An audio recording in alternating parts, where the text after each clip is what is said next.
natural ADD, ADHD, hypersensitive, whatever they used when I was growing up, I found it all serves me well. Yes. It all came out in songwriting. It does serve you well, which is so important for people to hear. Everybody wants to diagnose everybody and medicate them.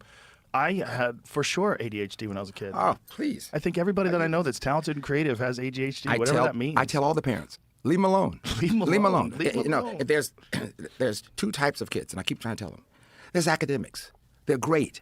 You want them to remember, they can recite, they do numbers. And then there's the creatives. Okay, the last thing you want to do is put a creative kid in a room full of academics. The grades are not going to be great. Right. And you're going to worry them to death. Yep. Put them in a creative school where they're nurtured into their, yes, they're going to work on math, and yes, they'll work on their science, but don't make that the priority. No one to this day has ever asked to see my college degree. No one to this day has ever asked me to see my high school diploma. You understand me? Right, So, yeah. so was I an A student, B student, C student? C student, babes. I mean, I was right there on the borderline of disaster. But I was just happy to be there. Right. But the point was, it's not important. Right. What did you end up being? Who did you end up discovering? How comfortable are you with yourself? By the time you get out of elementary school going into high school, you're so inundated in. Let me tell you what's wrong with Lionel. Lionel has a problem with, and if you listen to that crap, by the time you go into college, it's not happening. Right. Now, here's the joke. They told my family, my mom and dad, truthfully, Lionel is not college material. I mean, in other words, he should be creative. You know who they forgot to tell? Me.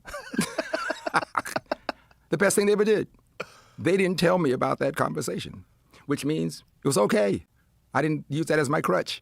Don't tell somebody they have a handicap. Just leave them alone. Just let them figure out what they actually like Because to it's do. not a handicap. Right. In other words, I learned years ago, a race car driver, he sees 200 miles an hour as, can I get this to go any faster?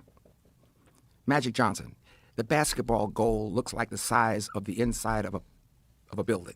That's how big it is in his head. To me and you, it's a little tiny thing at the other end of the court. You follow me? Yeah. Okay, so my point is, everybody has a unique brain in how they see things. Quit trying to put everybody in this one little box. If we can set up education where let those that see it in freestyle has a freestyle moment. We'll get more out of kids. We'll get more out of people if you just quit trying to condemn them and let them flourish in their lane.